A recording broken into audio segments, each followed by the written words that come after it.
استغفر اللہ. یہاں تو ہمارے نبی حضرت محمد الرسول اللہ صلی اللہ علیہ وسلم کا عالم کیا تھا؟ آپ صلی اللہ علیہ وسلم، اللہ کے رسول صلی اللہ علیہ وسلم کو اپنے پیٹھ پیچھے کا بھی علم نہیں تھا. اللہ کے رسول صلی اللہ علیہ وسلم کو دیوار کے پیچھے کا بھی پتہ نہیں تھا کہ اس کے پیچھے کون ہے، کیا ہے، کیا کر رہا ہے. اب نتیجہ کیا ہوتا ہے؟ کرتے کیا ہے؟ یہ اپنے جھوٹے اور باطل عقیدہ ثابت کرنے کے لیے بزرگوں پہ تہمتیں باندھتے ہیں. یہی براہین القاطیہ ہے. اس کا صفحہ نمبر اب 55 ہے، اور صفحہ نمبر 55 پر لکھتے ہیں مولانا خلیل احمد امبیٹوی، اشرف علی تھانوی صاحب کے استاد، کہتے ہیں کہ اور شیخ عبدالحق روایت کرتے ہیں. شیخ عبدالحق کون؟ شیخ عبدالحق محدث دہلوی روایت کرتے ہیں کہ مجھ کو دیوار کے پیچھے کا بھی علم نہیں. یعنی کہتے ہیں کہ شیخ عبدالحق محدث دہلوی نے روایت کیا کہ اللہ کے نبی صلی اللہ علیہ وسلم نے ارشاد فرمایا کہ مجھے دیوار کے پیچھے کا بھی علم نہیں. یعنی دیوار ہے پھر اس کے پیچھے کیا ہے میں نہیں جانتا. اور کس کے کھاتے میں ڈالا یہ؟ کس کے کھاتے میں؟ شاہ عبدالحق محدث دہلوی کے. یعنی کہتے ہیں شاہ عبدالحق محدث دہلوی روایت کرتے ہیں. 2 سال ہو گئے مجھے، میں نے یہ ایک بیان میں بولا تھا، پھر میرے دوستوں اور احباب نے اتنی کلپ کاٹ کے نیٹ پر ڈال دیا. نیٹ کی وہ کلپ پاکستان تک پہنچی، افریقہ کہاں کہاں گئی، اور پھر ان کلپوں کو لے کر کتنے لوگوں نے اور کلپوں کو پھیلایا اپنے اپنے ویب سائٹوں پر.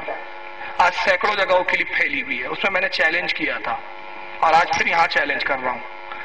چیلنج یہ کیا تھا کہ شاہ عبدالحق محدث دہلوی نے کس کتاب میں یہ روایت بیان کی، وہ کتاب دکھا دو، پوری زندگی تمہارے تلوے چاٹوں گا. اتنے نابیکار لوگ ہیں یہ کہ نبی کی توہین کے لیے یہ بزرگوں کے نام سے جھوٹ گڑتے ہیں یہ لوگ. اب میں یہ بات کو تشنا نہیں چھوڑوں گا. میرے پاس شاہ عبدالحق محدث دہلوی کی کتاب ہے جن کے نام سے یہ روایت گڑی گئی ہے، جن کے نام سے کہا گیا کہ وہ روایت کرتے ہیں، شاہ عبدالحق روایت کرتے ہیں کہ رسول اللہ نے فرمایا مجھے دیوار کے پیچھے کا علم نہیں. جبکہ شاہ عبدالحق کی کتاب کیا کہتی ہے؟ یہ مدارج النبوت، انہی مصنف کی، انہی عالم دین کی، اسی محدث کی، فارسی زبان میں 2 جلدوں میں آتی ہے. مدارج النبوت کا صفحہ نمبر 7، صفحہ نمبر 7 پر حضرت شاہ عبدالحق کیا فرماتے ذرا سنیے. کہتے ہیں ای جا اشکال می ارنت، بعض لوگ یہ اشکال پیدا کرتے ہیں، یہ شبہ لوگوں کے ذہنوں میں پیدا کر دیتے ہیں کہ دروازی روایت آمدہ است، کہ بعض روایتوں میں یہ آیا کہ گفت حضرت صلی اللہ علیہ وسلم کہ اللہ کے نبی صلی اللہ علیہ وسلم نے ارشاد فرمایا من بندام، میں اللہ کا ایک بندہ ہوں، نمی دانم آچے در پست ای دیوار است، میں نہیں جانتا کہ اس دیوار کے پیچھے کیا ہے. کہتے بعض لوگ اس شبہ پیدا کرتے ہیں کہ کچھ روایتوں میں یہ آیا ہے، کچھ روایتوں میں لکھا گیا ہے کہ رسول اللہ نے یہ ارشاد فرمایا کہ دیوار کے پیچھے کیا ہے مجھے اس کا علم نہیں. جواب آنف، کہتے اس کے جواب میں ہم یہ کہنا چاہتے ہیں کہ ای سکن اصلی ندارت، اس بات کی، اس حدیث کی، اس روایت کی کوئی اصل ہے ہی نہیں. وہ کہتے اس کی کوئی اصل ہی نہیں ہے، یہ جھوٹی من گھڑت بات ہے. پھر آگے کہتے اس کی کوئی سند نہیں، کوئی صحیح روایت نہیں، بلکہ اس کی کوئی اصل ہی نہیں ہے، جھوٹی من گھڑت بات گڑی ہوئی ہے. تو شاہ عبدالحق تو فرما رہے ہیں کہ یہ بات گڑی ہوئی ہے، مگر یہ نابیکار آج تک کتابوں میں انہی کے نام سے چھاپ رہے ہیں کہ شاہ عبدالحق کہتے کہ رسول اللہ نے فرمایا مجھے بھی دیوار کے پیچھے کا علم نہیں. مطلب کیا ہوا؟ مطلب یہ ہوا کہ جماعت کا رسول اللہ کی اور اللہ کی شان میں گستاخی کرنا یہ جو ہے یہ مشغلہ بن چکا ہے، یہ ان کی عادت ثانیہ بن چکی ہے. مگر حدیثیں کیا کہتی ہے؟ میں اگر ایک حدیث تلاوت کروں گا نا سند کے ساتھ اور تو وقت زیادہ ہوگا، کچھ حدیثیں پڑھ لوں گا، کچھ زبانی سنا دوں گا. آئیے یہ ایک حدیث سنا رہا ہوں جس کو بخاری کے اندر جلد نمبر 1 کتاب الکسوف، اور اسی حدیث کو حضرت امام مسلم نے صحیح مسلم جلد نمبر 1 صفحہ 695 حدیث نمبر 2005 پر، پھر اور بھی حوالے آگے ہیں. ان تمام احادیث کی کتابوں میں ایک بات لکھی ہے کہ اللہ کے نبی صلی اللہ علیہ وسلم نے نماز پڑھا رہے تھے.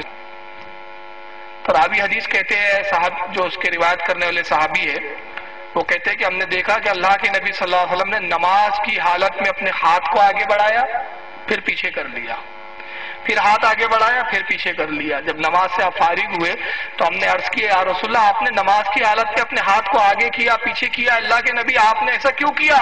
اللہ کے نبی نے ارشاد فرمایا جب میں نماز کی حالت میں تھا تو میرے سامنے جنت پیش کی گئی اور میں نے جنت کے اندر انگوروں کے خوشے اور انگوروں کے گچھے لٹکتے ہوئے دیکھے، قسم وحدہ لا شریک کی، میں نے چاہا کہ انگوروں میں کے ایک گچھے کو توڑ دوں اور تمہیں دوں، لیکن میں پھر باز آ گیا، رک گیا اس غرض سے کہ جنت میں مرنے کے بعد کھانے کا وعدہ ہے، جنت میں وصال کے بعد وعدہ ہے، قسم وحدہ لا شریک کی اگر میں انگوروں کا ایک خوشہ ایک گچھا توڑ لیتا اور تم کو دے دیتا تم قیامت تک کھاتے اور وہ ختم نہ ہوتا۔ نبی کہاں تک دیکھ رہے ہیں؟ جنت تک۔ 7 آسمان درمیان میں، ہر آسمان کی موٹائی 500 سال کی رہا، ہر 2 آسمان کے درمیان کا فاصلہ 500 سال کی رہا۔ نبی 7 آسمان کے پرے جنت میں انگوروں کے خوشوں کو لٹکتے ہوئے دیکھ رہے ہیں، مگر ان بدبختوں کا عقیدہ یہ کہ رسول کو دیوار کے پیچھے کی خبر نہیں ہے۔ تو اب حدیثیں ماننا کہ تمہاری ماننا؟ آئیے ایک اور حدیث میں مسلم کے حوالے سے پڑھ دیتا ہوں، یہ مسلم شریف ہے، صحیح مسلم۔ اس مسلم کے اندر امام مسلم نے اس کی جلد نمبر 1 ہے اور حدیث نمبر اس کی 862، کتاب الصلاۃ۔ امام مسلم پوری سند کے ساتھ حضرت ابو ہریرہ رضی اللہ تعالیٰ سے روایت کرتے ہیں، کہتے ہیں عن ابو ہریرہ رضی اللہ تعالیٰ کہتے ہیں ان رسول اللہ صلی اللہ علیہ وسلم قال هل ترون قبلتی ہا ہنا۔ ابو ہریرہ کہتے ہیں کہ اللہ کے نبی صلی اللہ علیہ وسلم نے نماز کے وقت نماز پڑھائی اور نماز سے فارغ ہونے کے بعد صحابہ سے فرمایا کیا تم یہ سمجھتے ہو کہ میرا رخ کعبے کی طرف ہے؟ اب یہ روایت کا پس منظر کیا ہے اس حدیث کا؟ بعض صحابی کھجا رہے تھے، بعض ادھر ادھر دیکھ رہے تھے اور یہ سرکار کے پیچھے نماز پڑھ رہے ہیں، اللہ کے نبی آگے ہیں مصلی پر۔ تب وہ کہتے ہیں کہ اللہ کے نبی نے نماز پڑھنے کے بعد جب نماز سے فارغ ہوئے تو صحابہ کی طرف مخاطب ہوئے اور کہا حل ترون قبلتی ہا ہنا نا، کیا تم یہ سمجھتے ہو کہ میرا رخ کعبے کی طرف ہے؟ پھر میں کعبے کی طرف دیکھتا ہوں فواللہ لا یخفی علی رکوعکم ولا سجودکم، قسم اللہ رب العزت کی تمہارا رکوع بھی مجھ سے چھپا ہوا نہیں ہے، تمہارا سجدہ بھی مجھ سے چھپا ہوا نہیں ہے، میں تمہارے سجدوں کو بھی دیکھتا ہوں، تمہارے رکوع کو بھی دیکھتا ہوں۔ اور فرمایا انی لا اراکم وراء ظاہری، اور اس کے بعد فرماتے ہیں میں تمہیں اپنے پیچھے ایسے ہی دیکھتا ہوں جیسے میں سامنے دیکھتا ہوں، میں پیچھے سے بھی ایسے ہی دیکھتا ہوں جیسے سامنے، یعنی میرے لیے پیچھا اور اگلا کوئی فرق نہیں ہے، میں اللہ کا نبی ہوں، میرے لیے سب یکساں ہے۔ تو تم کیا یہ سمجھتے ہو کہ میرا رخ سامنے تو میں پیچھے نہیں دیکھتا؟ بقسم خدا کی میں پیچھے بھی ایسے ہی دیکھتا ہوں جیسے سامنے دیکھتا ہوں۔ یہ مسلم کی صحیح حدیث ہے، اور اس کو اور کن کن لوگوں نے لکھا؟ بخاری میں، امام بخاری نے بھی اس حدیث کو نقل کیا جلد نمبر 1 حدیث نمبر 408 پر، اور امام نسائی نے سنن نسائی کے اندر جلد نمبر 1 حدیث نمبر 154 کے اندر، اور موطا امام مالک میں امام مالک رحمۃ اللہ تعالی علیہ نے جلد نمبر 1 حدیث نمبر 399، اور مسند احمد میں امام احمد ابن حنبل رحمۃ اللہ تعالی علیہ نے جلد نمبر 2 صفحہ 800 حدیث نمبر 811 پر اس کو نقل کیا۔ اتنے محدثین نے اس حدیث کو نقل کیا۔ بخاری اور مسلم ہی کافی ہے میں تو سمجھتا ہوں، کیونکہ قرآن کے بعد سب سے افضل کتاب بخاری ہے، تو جب بخاری میں یہ حدیث، مسلم میں تمام حدیثیں صحیح حدیثیں ہیں، تو یہ صحیح حدیثیں بتا رہی ہے کہ اللہ کے نبی کہہ رہے ہیں میں پیچھے بھی ایسے دیکھتا ہوں جیسے سامنے، مگر یہ نابکار تبلیغی جماعت والوں کا عقیدہ یہ ہے کہ نبی کو دیوار کے پیچھے کی خبر نہیں۔ تب ہم حدیث کو مانیں اور دعویٰ ہے کہ ہم حق پر ہیں۔ چلیے ایک اور حدیث میں سنا دیتا ہوں اس تعلق سے، تاکہ ہمارا بیان فضیلت رسول کے ساتھ بھی چلتا جائے۔ یہ ہے میرے ہاتھ میں شرح زرقانی، حضرت امام عبد الباقی زرقانی رحمۃ اللہ تعالی علیہ کی تصنیف ہے، مارکۃ العرب 12 جلدوں میں ملتی ہے، یہ اس کی 10ویں جلد ہے۔ جلد یعنی والوم ہوتا ہے، یہاں کچھ پڑھے لکھے نوجوان جلد نہیں سمجھیں گے اردو لفظ ہے، جلد یعنی والوم، یعنی کل 12 والوم میں 10واں والوم ہے۔ امام عبد الباقی زرقانی رحمۃ اللہ علیہ کیا فرماتے ہیں؟ کہتے ہیں اخرجت طبرانی، امام طبرانی رحمۃ اللہ علیہ نے اس کو بیان کیا، عن ابن عمر رضی اللہ تعالیٰ عنہ، حضرت عبداللہ ابن عمر سے روایت کرتے ہیں قال قال رسول اللہ صلی اللہ علیہ وسلم، حضرت عبداللہ ابن عمر صحابی رسول کہتے ہیں کہ اللہ کے نبی نے ارشاد فرمایا ان اللہ قد رفع لی الدنیا. اللہ کے نبی کہتے ہیں لوگوں، پروردگار نے پوری دنیا کو میرے سامنے کر دیا ہے، پوری دنیا میرے سامنے. کس طرح؟ فانا انظروا الیہا و الی ما ہوا قائم فیہا الی یوم القیامہ. اور جو کچھ قیامت تک ہونے والا ہے وہ سب میری نگاہوں کے سامنے ہے، میں ان کو دیکھ رہا ہوں، جو کچھ قیامت تک ہونے والا ہے. کأنما انظر الی کفی ھذا. اور میں تمام کائنات کو پھر جملہ سنے، میں تمام کائنات کو ایسے دیکھتا ہوں جیسے میں اپنی ہتھیلی کو دیکھتا ہوں. اب کائنات میں تو پیچھے کی بھی چیز ہے نا، مگر نبی اس کو دیکھ کیسے رہے ہیں؟ جیسے اپنے ہتھیلی کو دیکھ رہے ہوں. اور یہ تو رسول اللہ کا مقام ہے بھائی. رسول کی عطا سے خود غوث اعظم نے کیا کہا؟ سرکار غوث پاک خود فرماتے، اپنی تصنیف میں خود لکھتے ہیں، کسی مرید نے نہیں لکھا غوث پاک کے، کسی مولانا نے نہیں لکھا، خود غوث اعظم نے قصیدہ غوثیہ میں لکھتے ہیں، نظر تو الی بلاد اللہ جمع کا خر دلالتی اللہ حکم اتصالی. اللہ کی قسم میں اللہ کے شہروں کو ایسے دیکھتا ہوں جیسے میری ہتھیلی میں رائی کا دانہ رکھا ہوا ہو.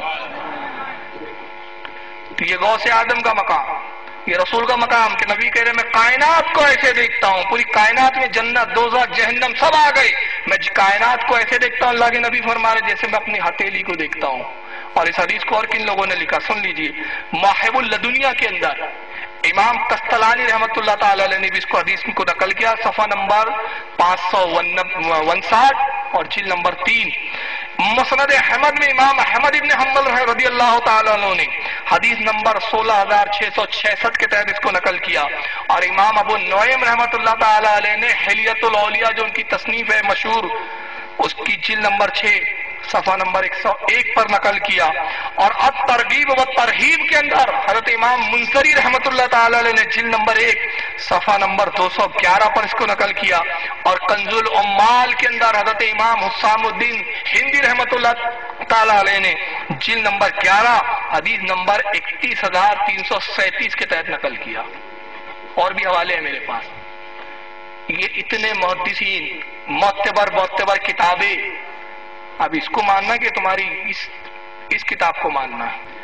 چلیے ایک اور میں رسول اللہ کی تعریف میں فضیلت کے طور پہ بتا دیتا ہوں. یہ ہے المواہب اللدنیہ امام قسطلانی کی 4 جلدوں میں آتی ہے.